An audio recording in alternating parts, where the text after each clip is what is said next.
Thank you, everybody, for coming. Welcome. My name is Paul Benyon, and I am the Vice President for Student Affairs and Dean of Students.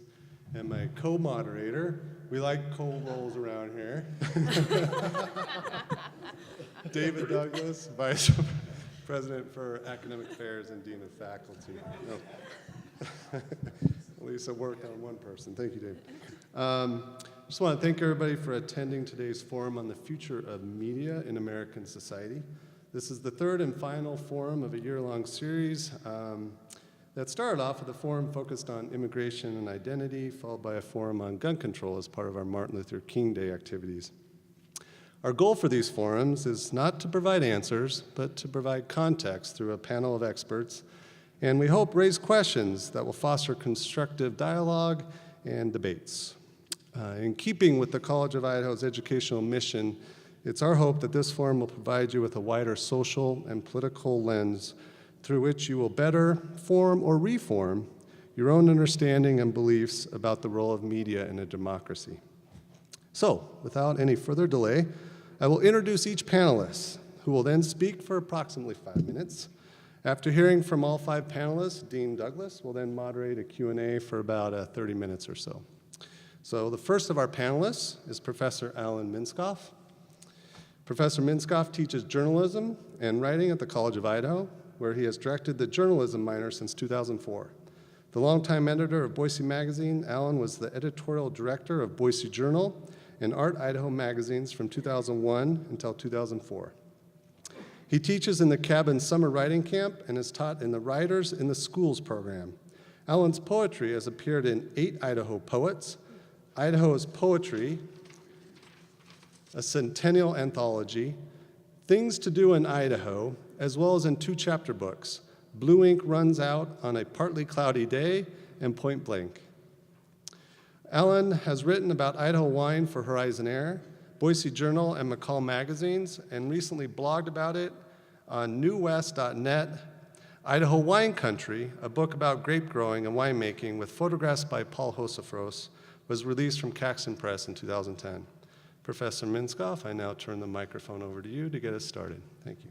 Thank you. You can see the real seriousness of a lot of my journalistic efforts, going out and drinking wine and eating.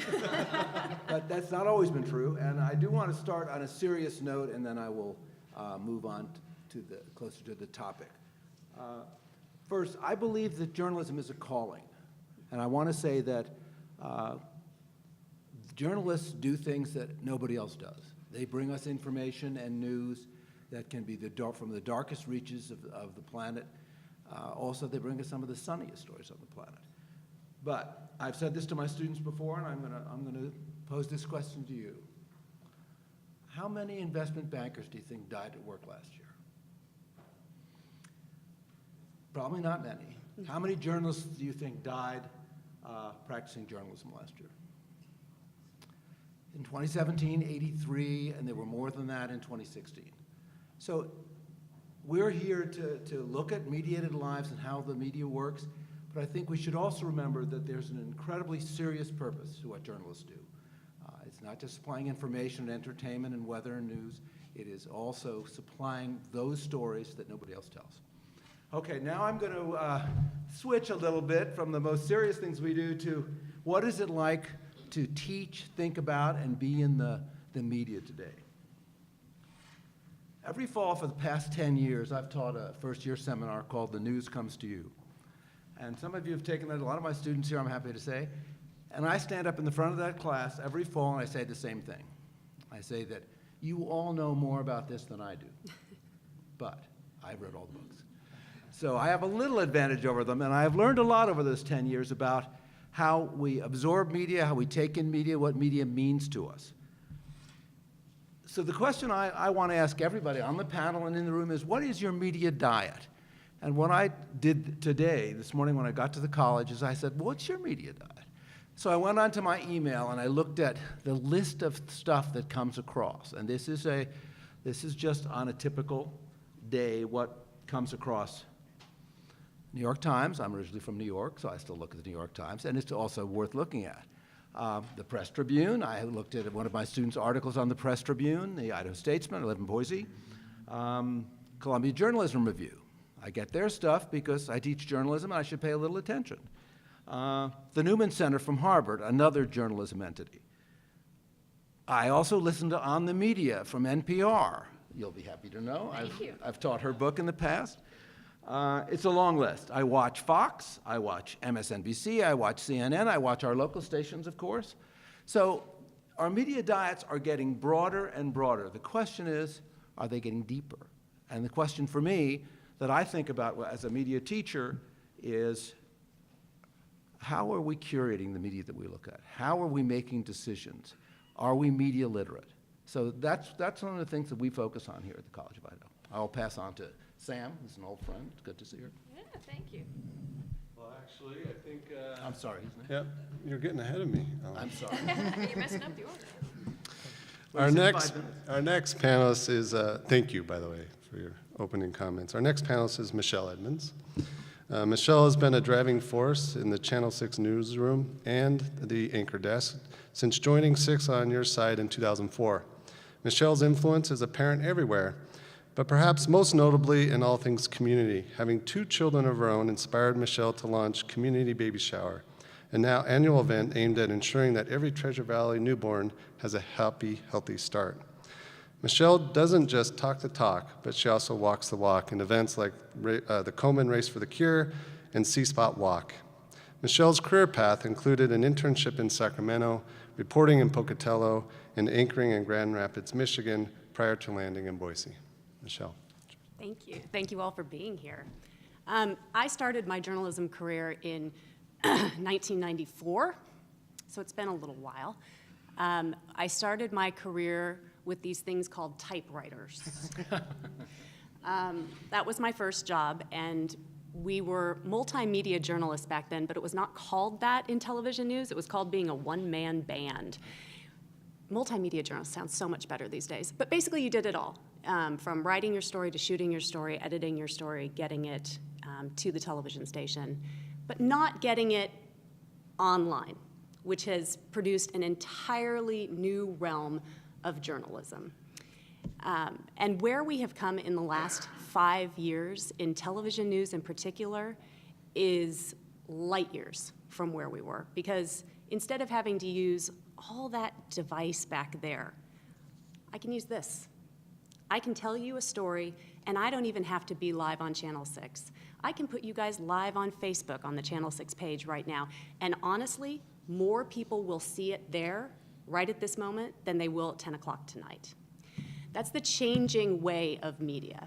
And in television news, it's not about the content so much as the delivery of the content, which is true of all media, but I think even more importantly, television news has had to get on board that this is where our future is. It's not on your big screen.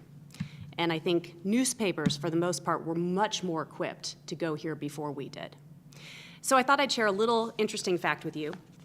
So the other thing that has changed in television news, I would say for the detriment of all Americans, is that our FCC, and most recently has done even more of a number on journalism, it has allowed less voices to be heard, fewer voices to be heard. So I pulled this out. Right now, there are 703 local newsrooms in the United States, 703. But they produce the news for 1,072 stations.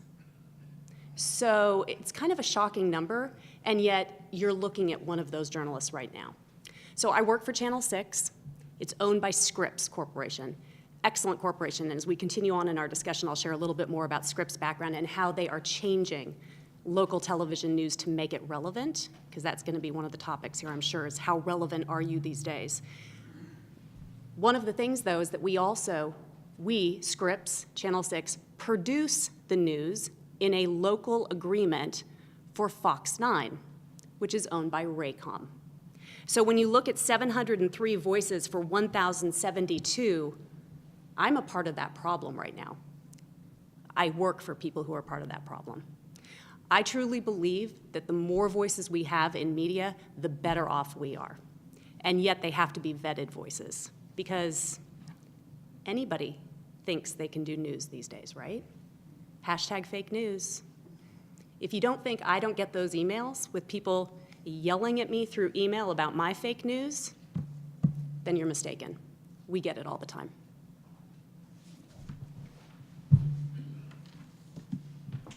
Thank you, Michelle. Our third panelist is Scott Macintosh. Scott has been in the newspaper business for the past 24 years, having worked at newspapers in New Mexico, Ohio, California, New York, Oregon, and Idaho. He's been in the Treasure Valley market since 2006, when he and his wife purchased the Kuna Melba News Weekly newspaper in Kuna. Scott sold that newspaper in 2011 and is currently the editor of the Idaho Press Tribune. Scott. Thank you. So, like Michelle, I started in journalism in 1994, and I know Alan's heard this before, but it's a fascinating year to start in journalism because it was the year before the commercial internet was available. So I actually started my journalism career before there was, anybody knew what internet was.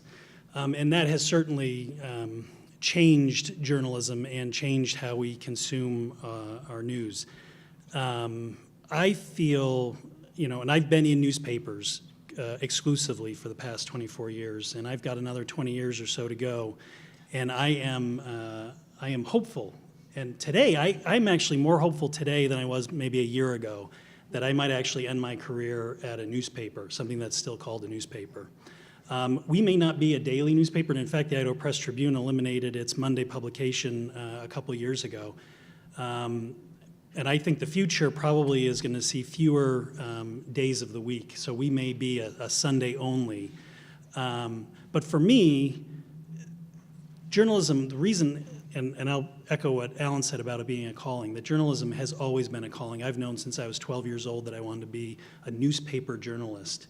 And I'm very happy and lucky that I have been able to spend my entire career. I have so many friends in the last 15 years who have left newspapers, and I, love this profession. And the reason that I got into it, and the reason that I feel that it's a calling, is the watchdog role that we play.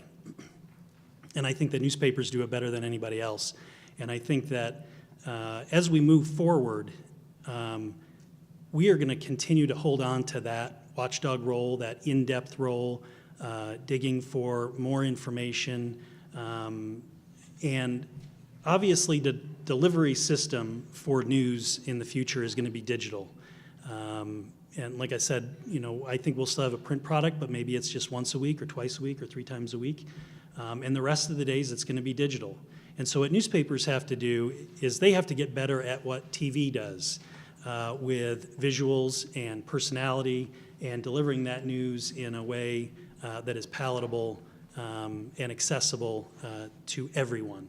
So I think the future of news, from my perspective, is that we're going to continue doing watchdog journalism on our local governments at a local level. The delivery system is going to be different.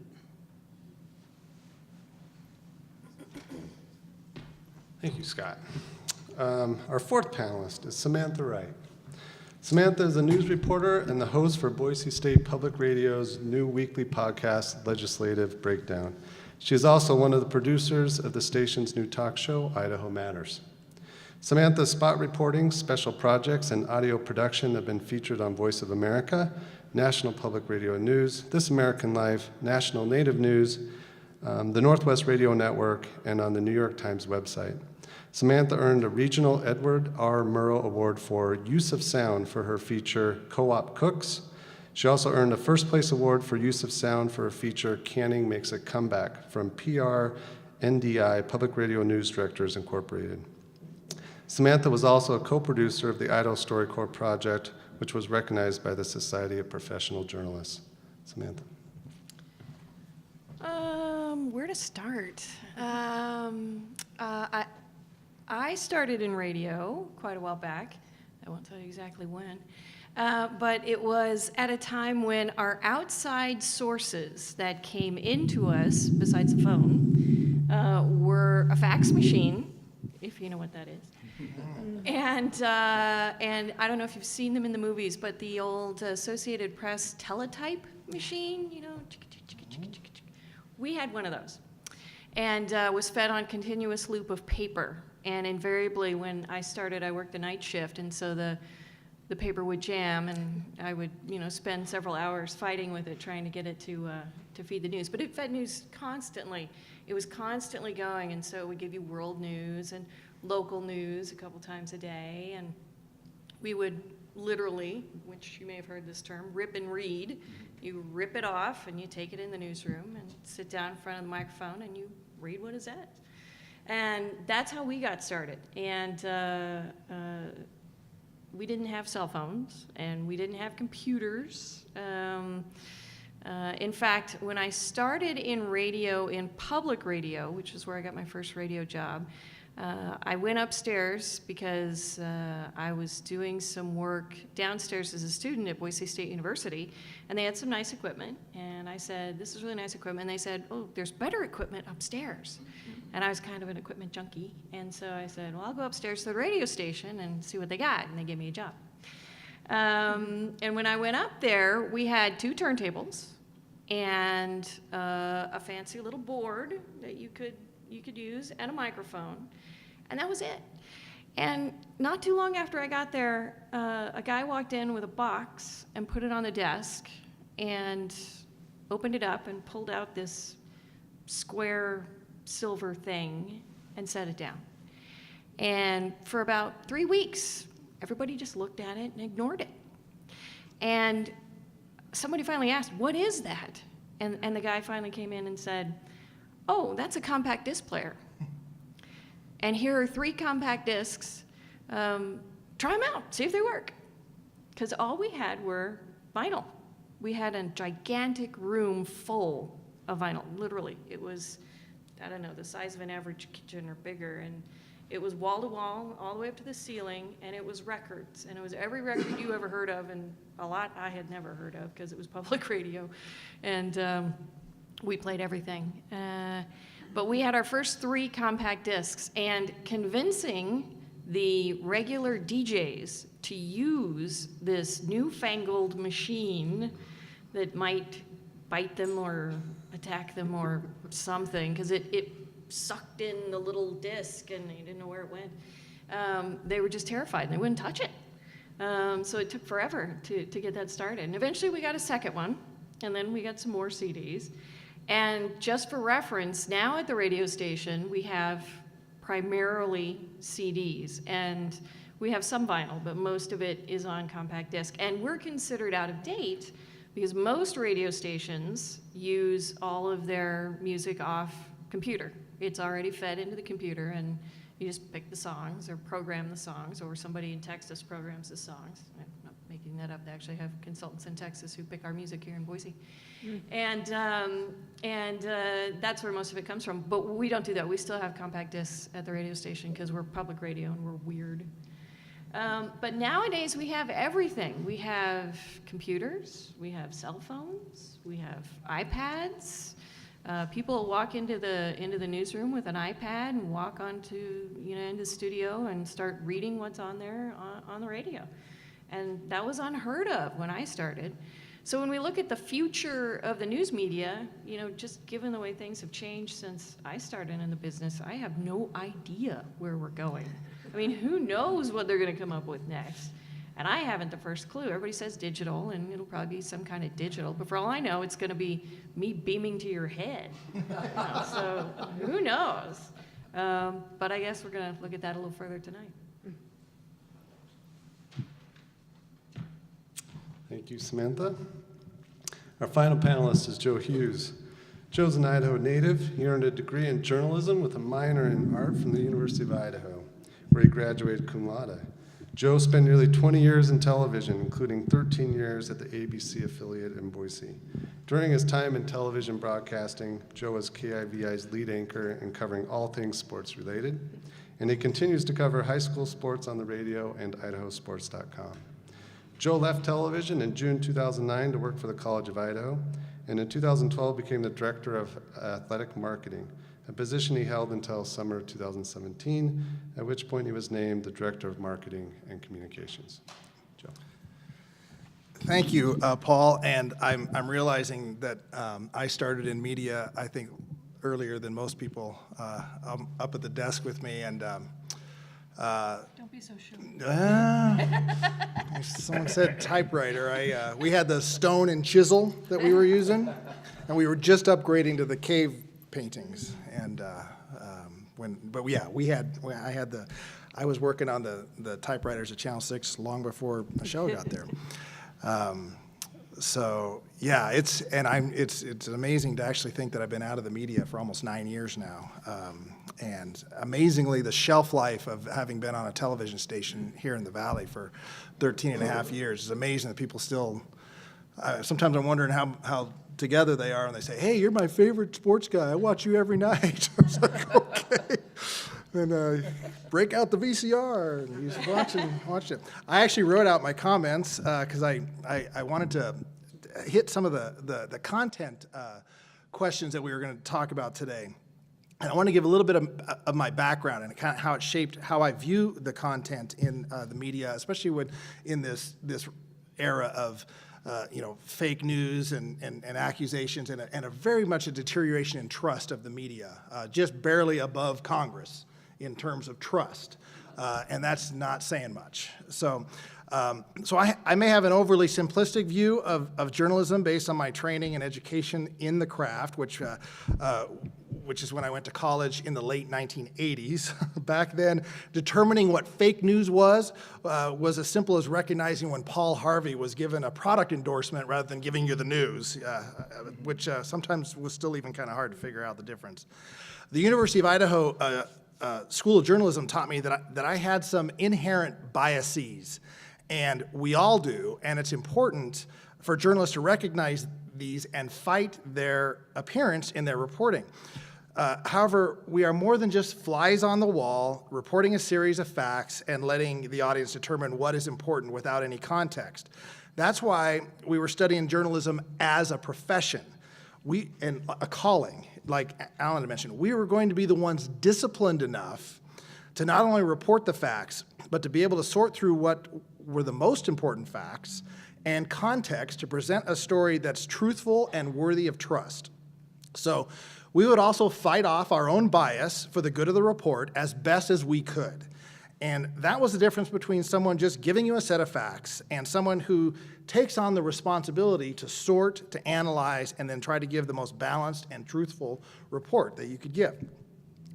I always take issue sometimes when we would hire at different stations that I worked at, videographers, people would run the cameras, and they would automatically start calling them photojournalists. And I was like, oh, really?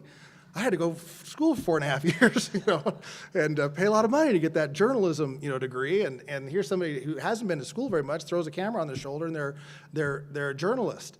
And sometimes I think that's kind of where we got a little bit off kilter, because journalists who studied it were taught that there's a standard of excellence that should be pursued, and to guard against groupthink, but to think strategically and critically about the things that we were covering. And in today's world, as Michelle had mentioned, anyone with one of these and an opinion can tout themselves as a journalist, and someone's going to say, well, they're a journalist. They said, and they've got 1,700 views on Facebook and YouTube, so they must know what they're talking about, right? It's like, well, do they? Have they actually studied the craft and actually, had some people talking into their craft over the years to know that there are ways to do this and to do it better? And so often when this bias comes out, that's when the trust is eroded. And I think that's some of what we are up against. When I worked in the media, there were some items that frequently turned my stomach. Opinion that was presented as news is one of them. And the other one was when the news personalities or reporters became the story rather than the event or the people that they were supposed to be covering. I worked in the wrong business for the latter, because in television, stations want their reporters and anchors to be trustworthy so that viewers will choose to watch them amongst the other channels that are out there. Often, this resulted in the insertion of those people into the stories themselves, and then they became part of the story. I also realized that without viewers, well, we had no station, and so we had to give them a reason to choose us. So there lies the tension. I was usually one to push back on becoming the story, but I do admit I did give in many times to becoming part of the story, and I justified it by telling myself that I was earning the viewer's trust. So it's interesting how one will betray their own good judgment in an attempt to win the viewership or good judgment of others. That tension of that separation between the news deliverers and the news makers continues in newsrooms today, and it's always going to be a battle. One change I saw in the craft was in the next generation of journalism students that were coming through, those that wanted to be often activist journalists or those journalists who want to make a difference. To me, that always sounded like biased journalism right from the start, because there was a preconceived slant to what they wanted to accomplish right out of the gate. So once this starts to be accepted and the wholehearted acceptance of a journalist's bias with no discipline to keep it from coloring the reporting, then the trust starts to erode again. Any of you who have children know the hard lesson that you try to teach your kids, where you say, trust is something that you can build up over a long period of time, and it just takes one careless decision, wipe it all out, and you're right back to zero. And so then you have to start building that trust all over again. It's no different in the media. We have to do that. So what to do about it? I know we're not going to have answers, but in my opinion, to quote Billy Joel, it's always been a matter of trust. How do we build that trust in our craft again? So any clear-thinking journalist will tell you we will never eradicate bias. That's just going to happen. But when less than half of Americans polled just this year in a survey say they can't even think of a single news source that reports news objectively, well, then the hard work of the journalist is being that disciplined professional who rededicates him or herself to be the one who will sift and sort through the information and earn that trust back. I know it's easier said than done, but there are a couple things I would suggest. For me, familiarity helps. It may sound a little self-serving, maybe a little biased, but when I hear C of I political economy professor Jasper Lecalzi talking about politics on Channel 6 or in the newspaper, I know that he's been here long enough to not get caught up in the good old boy crowd, and he's going to call it like he sees it. Jasper's not a journalist. He's an educator and an analyst, and one that I trust despite his poor judgment in sports teams. News anchors and reporters that are familiar with their communities always helps, and take the time to know those communities. They earn trust. When a green reporter mispronounces Weezer right out of the gate, it's going to be some time before I believe they know what they're talking about. And then news organizations that will admit when a mistake has been made and then correct it, that earns my trust. It's almost like working in a relationship. When somebody admits that to you and then corrects it, that earns your own trust, your own personal trust. Those organizations that also give us insight into how stories are chosen and covered, that helps to build trust. And whenever possible, give context. I always appreciate when an organization can link back to previous stories, some news items, for those news items that have been going on over a longer period of time, so you can get that context that they provide you just with their own reporting. So, sorry if I went too long. Who's Billy Joel? Billy Joel. Yeah, he's on cave paintings. Hi, folks. I'm Paul's counterpart. I'm David Douglas, Vice President of Academic Affairs and Dean of the Faculty, and I'm the second half of our partnership in hosting this event. And I just have a couple of quick remarks, and then I'll make slightly longer remarks, and then we'll turn to the really exciting part of this session by my estimation. And given how exciting the first half was, that'll give you some taste of what we have in mind in a moment. To start with, first, our appreciation to the panelists. By comparison to in-house panelists, not speaking to Joe per se, they know how to maintain timeline. They can speak within 5 minutes. No one to this point has done it. In fact, I've never seen such a thing. I guess that's a factor of your origin in media. You know how to hit your marks. Secondly, thank you for being so lucid, so clear, to the point, direct, and personal in your remarks. And then to the audience, I would say, this is the transition between the first and second half. We don't exactly have an intermission, but I would encourage you to not stand on formality, to get up and get some coffee, get a cookie, loosen up, and then dig in. Because what we're about to do is open this up to you, and we want to hear your questions, and we will sponsor your questions. I may or may not call on you if you look as though you may have a question, because this is intended to be dialogical. It's supposed to be a conversation. It's a rare opportunity to have such experts in front of us, and I want us all to take advantage of that. to prime the pump a little bit or see the clouds, in my observations of their remarks, I mean, these are strange times, right? As far as we know, it may or may not be the case that Fox News is the origin of presidential policy and that Twitter is the conveyance of that presidential policy. Remember the days, those who are anything over about 25, the rising tide of usage of media. We were all concerned that 6 hours, 7.5 hours per day the average television was on. And now the precipitous decline, that concern is out the window. A very different sort of concern now in terms of the echo chamber that media has become. We can tailor-make our media to suit our own preconceived values. We never have to encounter an opinion that we don't agree with if we choose to do so. Who among us does not tailor our Alexa or our feed or the way we get our news? And I think to this point that Alan is an anomaly. Most of us don't have the breadth of diet of media that he has. Most of us, I think, dial into a couple or three media sources that we really like, or tailor our Reddit feeds to suit our tastes in particular ways as well. Just a couple of observations about the remarks they made. So journalism as calling, our media diets, and I should, in the interest of transparency, confess as a professor of civic media and communication at large for the last 30 years or so, I have to deprive myself of media periodically because I like to take things away that I like. It's just a way of showing that I'm in control of my life. So for many, many years, in January every year, I would go off media completely for a month to the extent that it was possible, to just go cold turkey. And the reason I share that with you is because increasingly I found that media dominates our life. It doesn't always tell us what to think, but it tells us what to think about. It sets the frame for us.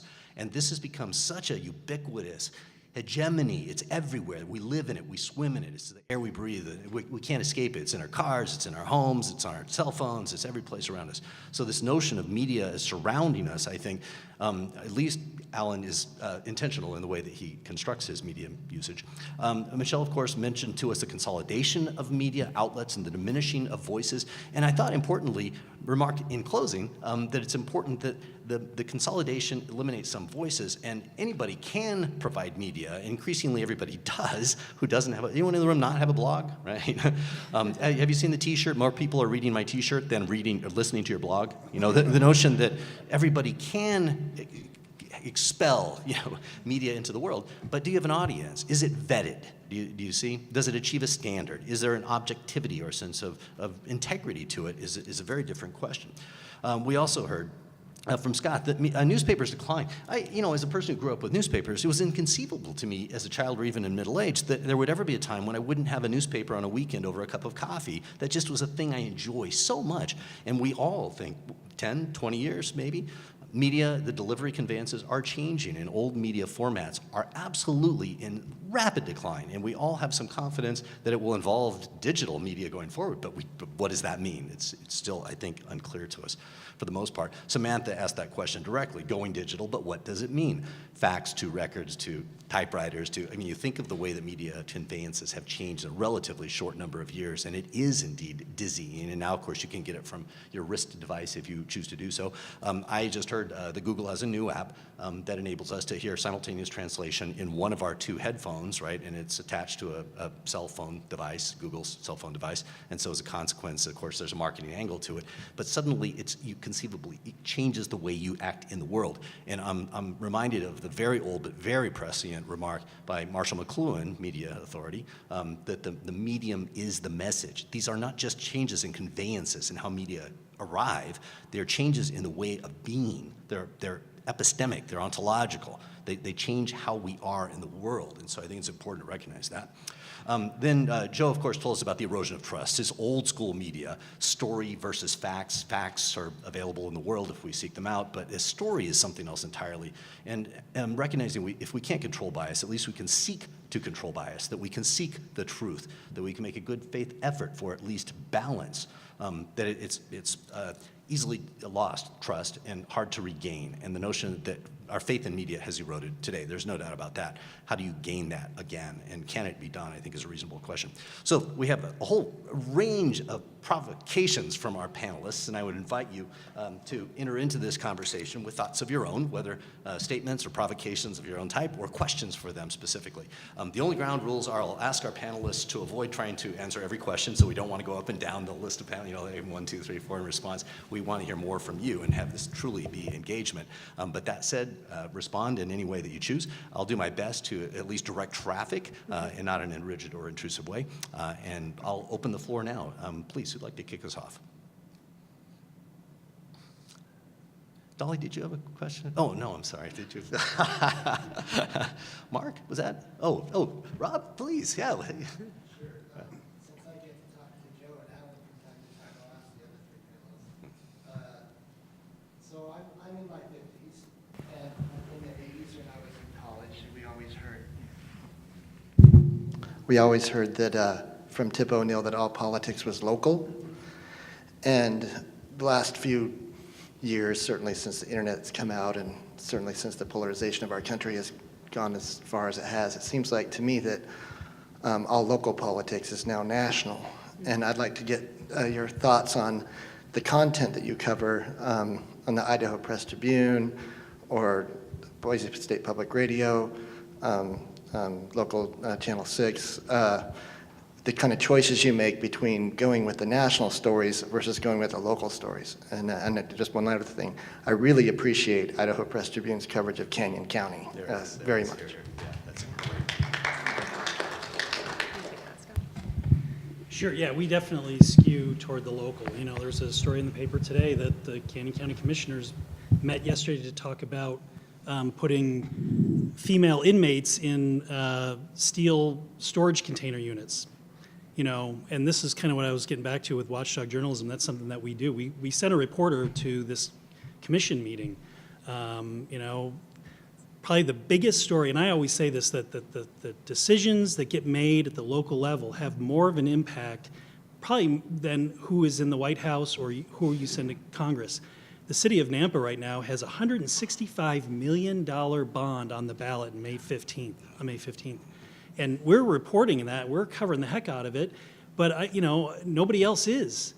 We've written inches and inches and inches about this issue to try to inform our readers. So we definitely, and our front page is almost always local. So we definitely focus all of our local efforts on local news, covering the city council, school board, county commission. You've taken me at my word, asking you not all to respond. The next question, please.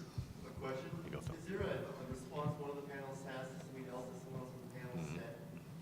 Is there does someone say something up there that someone else says, like, let's have a conversation about briefly? Oh, gosh, there's a lot. I don't know.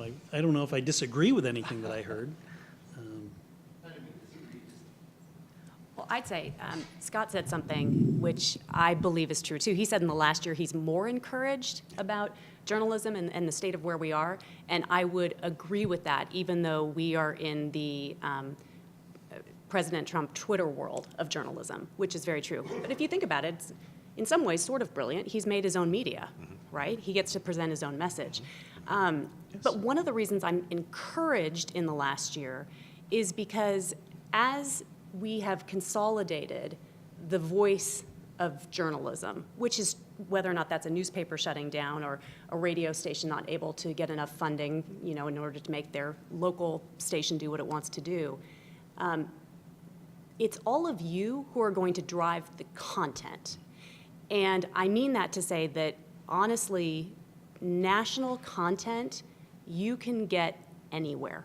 And the number of sources to get national content, Alan listed all of his sources, but the place where local media, and I should probably say local journalism I'm passionate about, is that you can only get it here.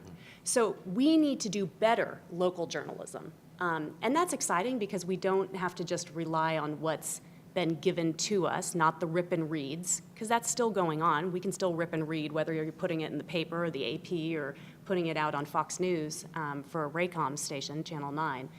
But in order to do really good local content, and in television news, just to go one step further, the only way we're going to do that is to get back to investigative journalism. Because you don't care if somebody got robbed 15 miles from here. What you care about is if your city council is robbing you. So it's getting back to that real local journalism, and I believe we've actually kind of made that turn again, which is exciting.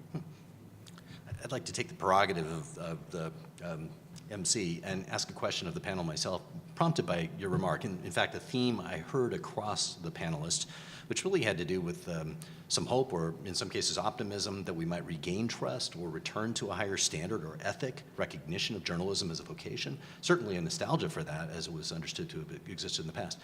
One of the wonderful developments of the democratization of media in our period is, I'll spare you the visual aid of taking a selfie and then saying journalist, right?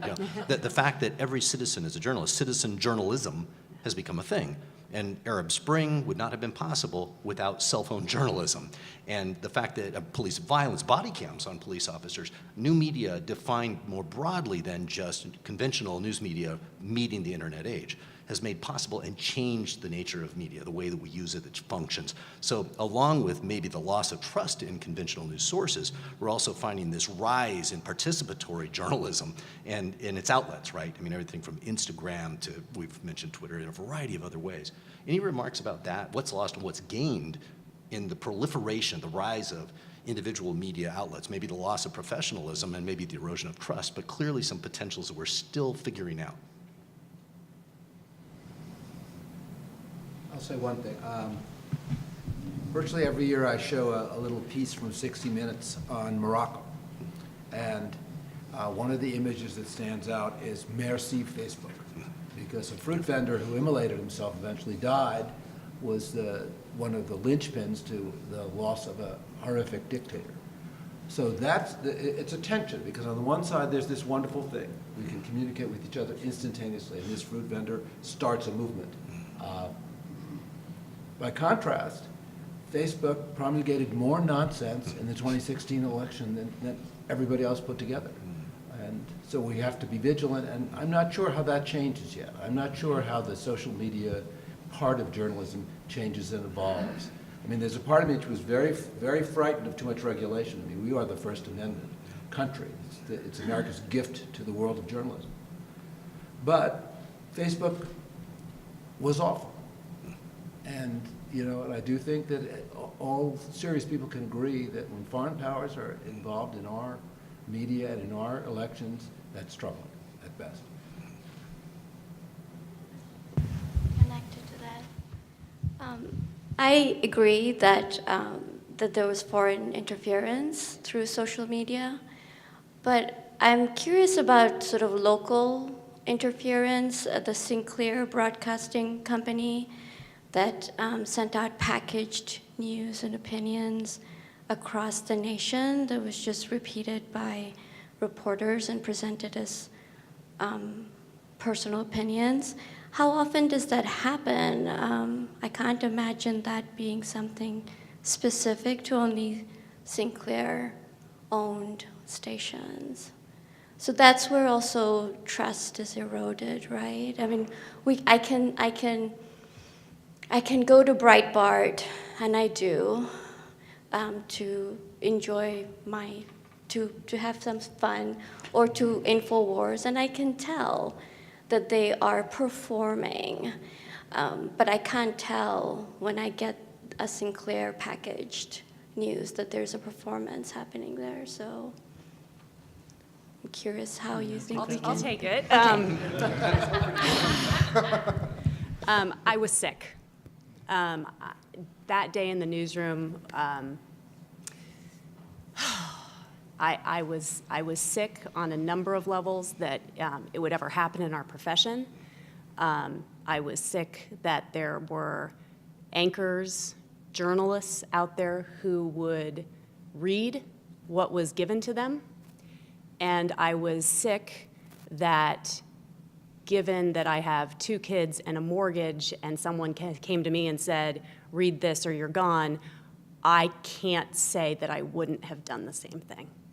And it makes me sick. A good example, you need to know how to trust people. And a good example is that, so in our newsroom, as I said, we're a consolidated voice. The Channel 6 is an ABC station. We receive our news from ABC News. My opinion, I think ABC News does a very good job of trying to limit bias and give both sides. But on the Raycom side for Fox 9, it is a Fox television station. The news that is brought to us nationally by the two organizations. So every night we have the ability to pull all kinds of national news stories to engage our community, things that we think are important in the newsroom. What's fascinating to me is to work in a newsroom where the White House is covered from an ABC perspective and from a Fox perspective. And I can watch the two stories done by the two national reporters, and it is the same topic, and there are different facts chosen to be put in those stories. So when we go back to whether or not that's a good thing or a bad thing, that's up to all of you. Do you want to feed into what you believe already, and you want to pour more of that? My thought is, personally, you need to experience all of it so that you can better inform yourself, because there are biases out there, unfortunately. But in terms of Sinclair, the one insight I can give you is that after that happened, that there was a huge discussion in television news about, in the next 6 months, we work on contracts in television news, at least for on-air talent, on-air journalists, and we expect to see a massive rush of contracts being overturned from Sinclair stations, because journalists who were forced, and I use that term, you don't have to do it, but they were forced to read that, true journalists will probably, I would hope, turn their backs on their television stations and decide to go elsewhere. Can I ask something? I didn't see the coverage. Did Channel 6 cover the story of the Scripps? Of the Sinclair stations? Well, there was that discussion. So if you know locally, Natalie Hurst is the news anchor who holds my same position at CBS at the Sinclair Channel 2 here. And she was front and foremost in that piece. And it hurt my heart to see her up there. Because we don't know each other well, but I know that she's a journalist. So we did not cover it on television. That's where we chose to cover it on the web and allow people. There's a difference in television news where when you turn on the news at 10 o'clock, you have to be fed what we give you. The nice thing about television news now that we have websites is that you can choose your content. And we wanted, in some stories, that being case, Joe, we didn't want to put it out there to be force-fed or to humiliate or to really take down journalists who we believe were forced to do this. But we did put it out there to allow people to know that the story was there if they chose to get it. We wrote a story about it in the Press Tribune, and we did reach out to Ryan Hawes, the news director, and of course they are our media partners, Channel 2, and so we had that difficult discussion whether we write a story about this, and we decided that, we wanted to cover it as a news story and allow Channel 2 to respond, and we did get a response from Channel 2 and had their side of it. But I do want to add real quickly, in the 24 years that I've been in the newspaper business, I've worked for, 6 or 7 different companies, including Gannett, Omaha World Herald, Journal Register. Any decision that has never happened where somebody from the corporate level has dictated any sort of decision news-wise at a newspaper that I've worked at. And so I've got to think that that's pretty representative, that in 24 years for 7 different companies, I've never been told what to run or what to put in the paper, ever. Remarkable. I'll pause for a moment. Any questions from, I'm aware this side of the room is a bit quieter, so yes, sir, please. Come back to you. The responsibility is of like social media companies like, I'm good. Oh, okay. What do you think the responsibility of social media companies is in today's age when they reach, I think Facebook reaches almost 2 billion people, and in curating news as a private corporation? It's a good question whether they're considered a publisher or not. So, Michelle and ABC, they have certain standards that they have to abide by. As a newspaper, we have certain standards to abide by. One of them being libel. And so if somebody publishes something in our newspaper that's libelous, we're responsible for that. We get sued for libel. So if somebody posts that the Pope endorsed Trump for president, do you sue Facebook for spreading? And that's repeated thousands of times on Facebook. And so there's an active discussion. Personally, yeah, I think that they're a publisher. I think they're publishing news stories, and so I think they should be held responsible just like any other publisher. This is something that's been coming up in our newsroom quite a bit, along with the fake news, is should they be held responsible to be vetting that news, or whatever it is, news, rumor, whatever you want to call it. And there seems to be two sides. One is, well, you should, you know, as a user of Facebook, it's up to you to figure out if, you know, that's true or it's not true. But then the question is, that came up was a lot of, especially younger viewers of Facebook, simply don't know. I mean, they've grown up with the internet, and the internet is what's fed them forever. And how do you tell if you don't have a journalistic background, or you don't have a background in that way to decipher what's real and what's not? And so they believe what they see on Facebook. And so the question becomes, who is the person who says, yes, this is real and this should be out there in the world and we stand by it, and no, this is not, and you should be, you know, skeptical of it, or it shouldn't be on there at all. And it's a difficult question, because Facebook is, when it comes down to it, a private corporation. And it's not technically a news organization, although they, you know, have a news feed and they get information from dozens of news sources and partner with them. So that's the big question that, you know, comes down in our newsroom is, where do you define fake news? How do you define it, and whose job is it to define it? Take one from me. I think one of the important things that we need, especially with our students, is to talk about media literacy. The term that I actually like better is Hemingway's term, which is crap detection. And I think crap detection is something we all need to be committed to. And how do you do that? You're a skeptical news reader. You take a look at what you read and you say, where does this come from? Who's this benefit? So if you read something from the Sierra Club, you know the Sierra Club has a bent. And you take what you read knowing that they have that bent. But if you see something on Facebook, and I remember during the election, day after day, another Hollywood figure would die. Now, none of them died, but every day somebody would die. It wasn't like John Wayne dying, it was like people who were living. And I think if you're a skeptical news consumer, you have to have kind of a checklist of things that you ask. One is, where does it come from? Who does it benefit? Can you triangulate it? Can you find this in some place that is trusted? And I do think there are some really trusted sources. I certainly trust NPR, I trust Christian Science Monitor. I'm a New Yorker, I trust the Times. So, but we all should. Triangulating means you can look at more than one source. You're going to look at two or three sources, and then you can feel like, okay, Michelle Edmunds said this, fine. I accept that she is a journalist whose word I accept, but I also want to know if I can corroborate that. And I'm sure you do that every day in your work. But this is a different landscape than when our parents grew up. Yes. You know, you had Edward R. Murrow and his team of people who went out and vetted everything. They got all the information and they vetted it down, and then they brought you what they thought was the truth. And you trusted them because you had that trust in them. And just like you're saying, you trust those sources.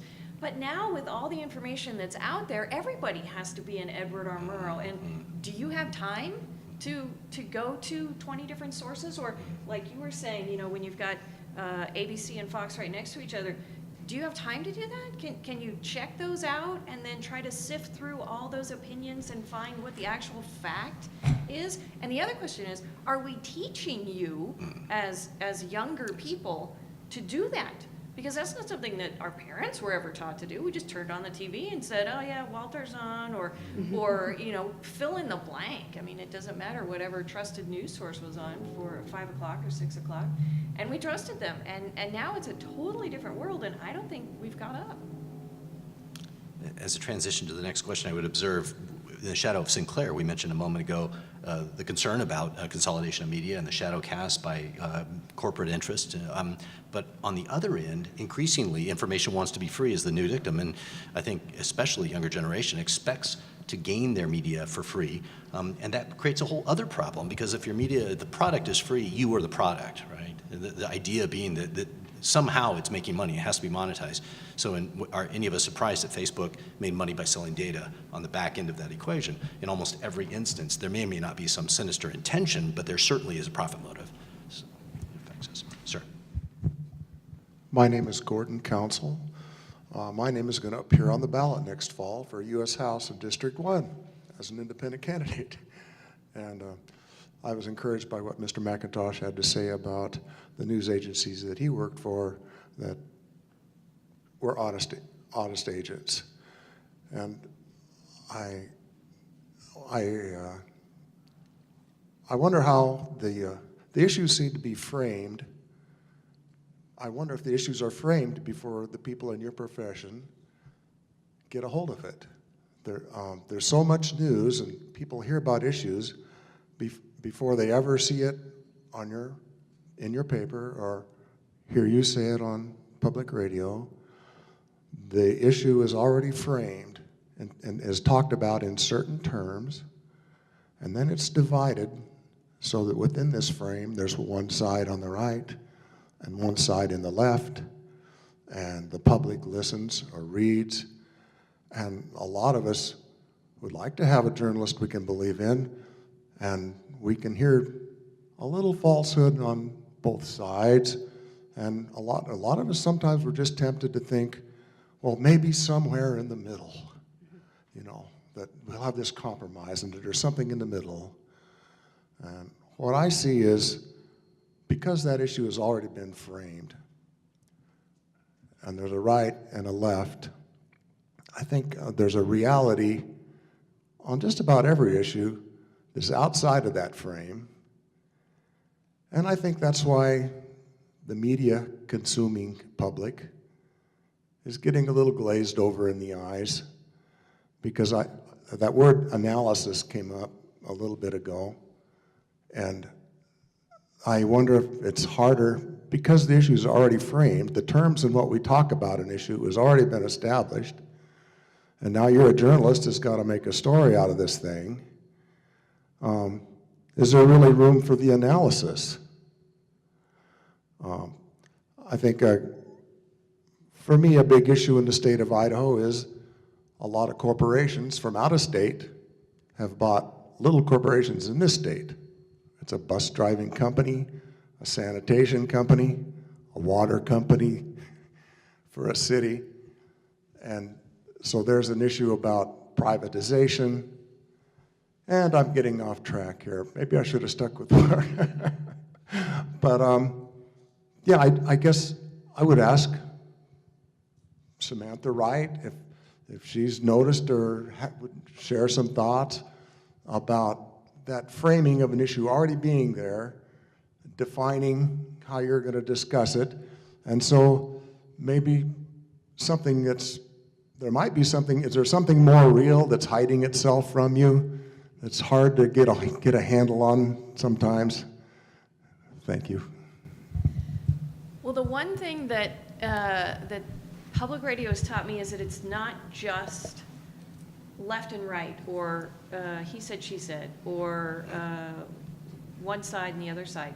There are always tons of sides to the story, which is the problem, because we only have so much time, even on the radio, to get to all the sides and to get all those sides heard.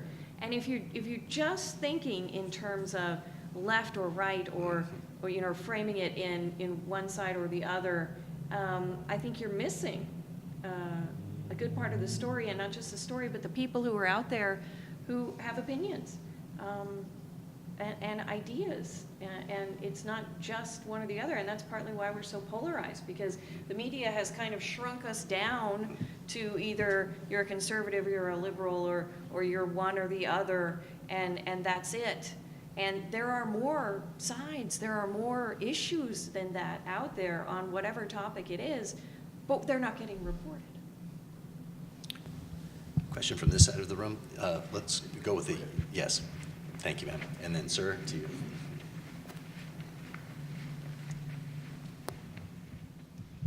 So I was wondering, what strategies do you as journalists use to check the bias of your own stories, and what are you or the media in general doing to combat fake news or interfere in the misdirection of sources like Facebook? So what's your vetting strategies, basically? So I tell my reporters that you're an advocate for everybody you talk to. So when you're doing a story about the sewer bond in Nampa, you want to find the people who are in favor of this sewer bond, and when you are talking to them and putting them in the paper, you are their advocate. When you are talking to the folks who are opposed to this sewer bond, you are serving as their advocate. And in a lot of ways, in the newspaper, you are creating a conversation between those two people. And just like Samantha said, I have an old saying, those who see the world in black and white apparently lack gray matter. That there are a million nuances, and there's not just two sides. There's a million sides. And so my favorite story is that the city of Cuna was proposing a $5 million bond to build a new city hall, and I wrote it was like a 4-page story. It was way too long. I needed a better editor. And I had somebody come into my office and say, "Why are you in favor of this bond? I read your story and you're supporting it." I'm like, geez, I didn't mean to come across that way. I was just trying to provide information. I had this long conversation. 15 minutes later, somebody else came into my office and said, "Why are you against the bond?" And yeah, that's a victory. And so I tell my reporters, I say, that's what you want. You want to be accused by everybody of being biased. And I will say, in the fake news and the biased news, I have often found that people don't want you to be unbiased. They want you to be biased in their favor. And that I've seen that time and time again, that if we write a story that's straight down the middle, they say, "You're biased because you didn't write it this way." I would say, too, that the one good thing about, this device and having access to all of you so readily is that we have better conversations with our viewers, I believe with our readers these days, because there's more access to us as journalists. So it's the same thing. In our newsroom, it is the talk. We are the happiest when we put a story out there, whether it be via the television set or your device or our website, and the comments that come back are opposites all the way through. Then we know we've done our job well. And that's what we kind of revel in. Same thing. And before it goes out, I will say editors. Without some kind of editor, it just won't go on the radio. Whether it's the news director, or if the news director is not around, then we get peer editing. It's got to go through a second filter before it goes on our radio station. Here. That's true in our newsroom as well. Any newsroom that's not doing that is going to get in big trouble really fast. Thank you. Keep it kind of simple. You mentioned the ticker tape, and I always think of the Associated Press. That's what's feeding into that. And whoever's feeding you news on that ticker tape isn't the same guy that's feeding you news on the sports page. But come back to fake news and Facebook. You always kind of think of Facebook as you individually, and you might say, I don't know, 50, 100 Facebook posts. And then there's somebody else that has a bone to pick or an idea or a position they want to publish, and they're going to send thousands of posts. And so I'm just kind of wondering, I'm kind of asking, what you think maybe in the future, who's going to be the czar? Is FCC going to someday look and say, 500 posts a day is fine, but 5,000, there's a liability. You're liable for the false ones you put out. I'm just kind of curious which way you think in the future it might go to get back some trust and at least somebody responsible for what's out there. Thank you. Well, I think just educating folks about, the biggest concern for me is lumping in, and President Trump usurping the phrase fake news to criticize stories that he doesn't like. The Pope endorsing Donald Trump for president. That's a fake news story. That is false. It was generated by somebody, some Russian in his basement, and created a false story. Now, Maggie Haberman of the New York Times reporting the details of what Mueller wants to ask Donald Trump in his investigation. That's not fake news, but that gets called fake news, and I think it's being called fake news for a reason. It's being called fake news for a reason so that those who are the subject of that story are not held accountable. They're trying to discredit journalists, and so you know, it would be nice to think that we are the policemen of the internet, but we see how that turned out. We fell for fake news stories on Facebook. So the future, you know, I don't know. I don't know if the FCC will come in and crack down on Facebook and say that you're responsible for anything you allow posted on your website on Facebook. You know, we find that some of these websites that are created to spread these fake news stories are nearly impossible to find. And so how do you go after that? I would hope that Facebook would self-police. You know, that's kind of what we do as a newspaper. We say, well, geez, if we start putting fake news stories in our newspaper, no one's going to trust us and no one's going to buy us anymore. So we got to make sure that those don't get in our newspaper. So I would hope that Facebook would say, geez, so that we don't have a delete Facebook epidemic, that we've got to monitor this and let folks know that they can trust the information that they see on Facebook. And it doesn't have to be, you know, the Pope and Donald Trump. I mean, I went on Facebook and I saw a story about a police officer who came across a homeless man who didn't have any shoes.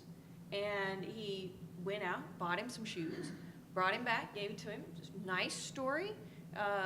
Looked great, had some pictures. It was presented as a little news article. And I thought, wow, that's really nice. That police officer went out and bought that man some shoes. And then I looked at it again, and there were no names. There was no city, no state, no date.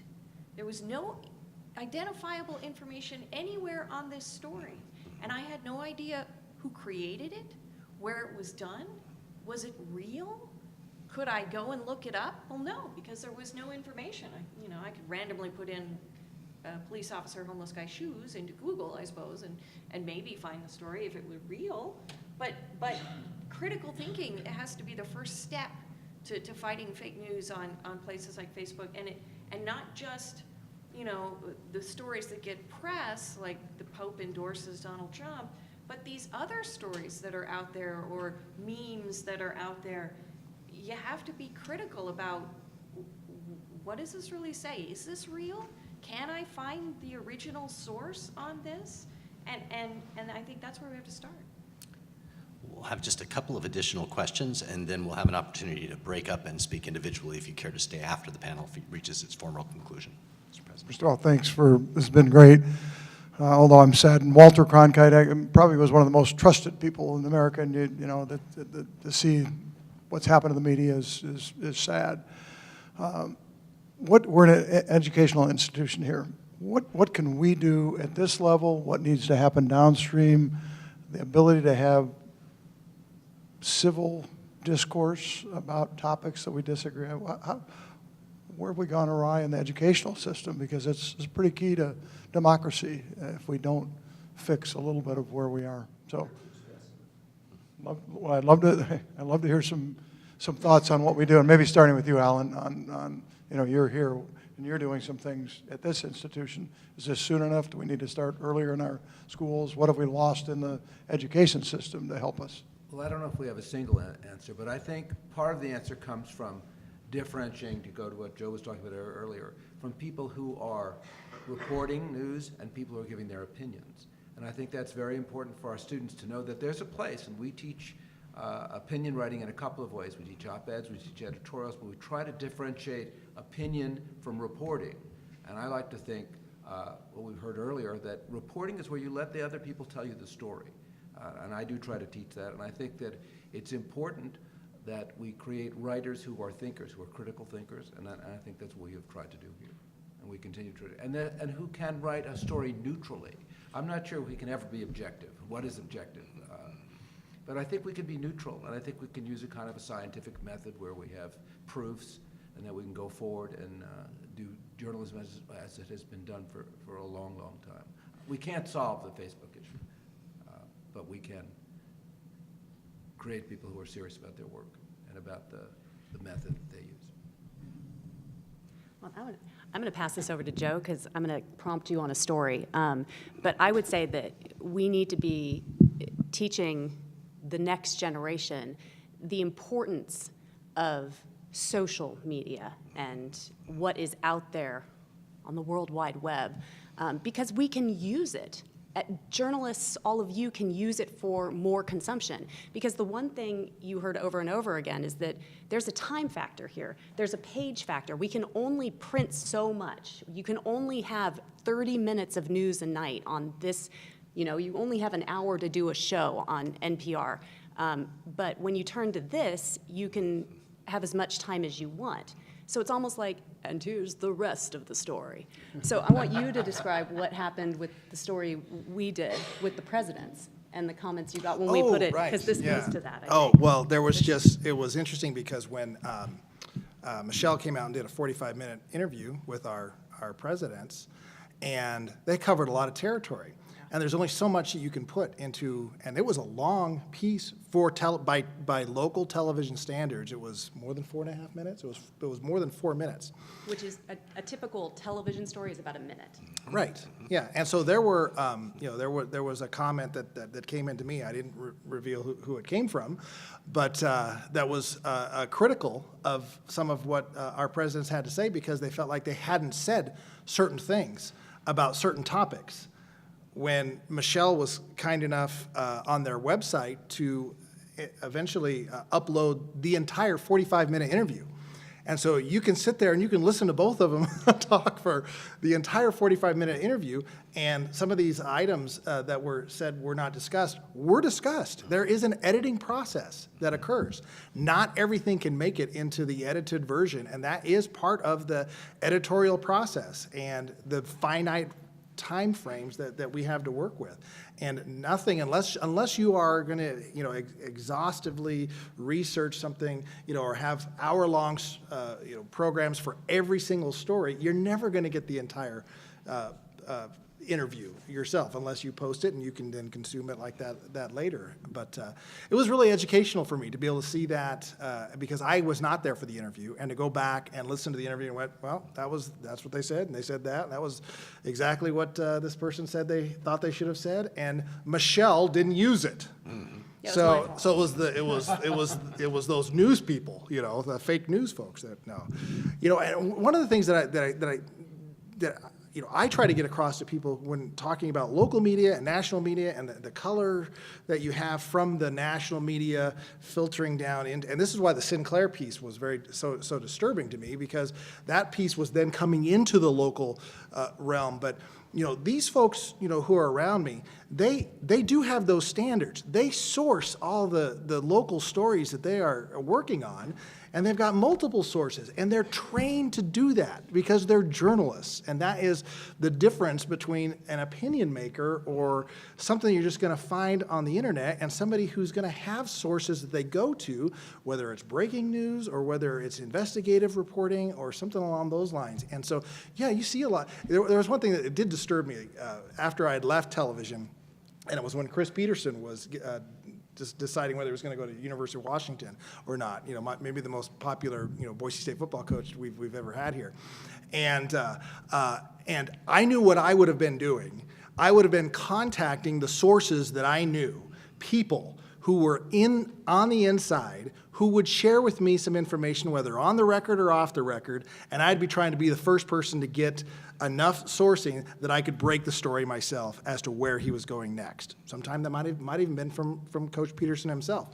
I was listening to one of the people who came after me at the station that I used to work say that I heard him on the radio, and they were talking about, well, you're covering this story. What are you going to do? He's like, well, I'm going to be all over Twitter today and on Facebook. And I was thinking, you're not enterprising anything. It's like the only difference between you and me is you've got more time to spend on Twitter to see if it pops up. And so that is the big difference, is these folks, for the most part, they are sourcing it with actual people who know what they're talking about, with the stories that they cover, and that still happens at the local level. Actually, I think that we will not do better than to finish on that note. And so with apologies for those who have unasked questions as yet, I'll invite you up as we break up to ask your questions individually in conversation. I'd like to thank our panelists for their generosity in giving us their time and expertise. And a word of appreciation to all of you in the audience for participating and being such terrific sports and engaging in this conversation. A hand for yourselves. I know that is awesome. And we are officially adjourned.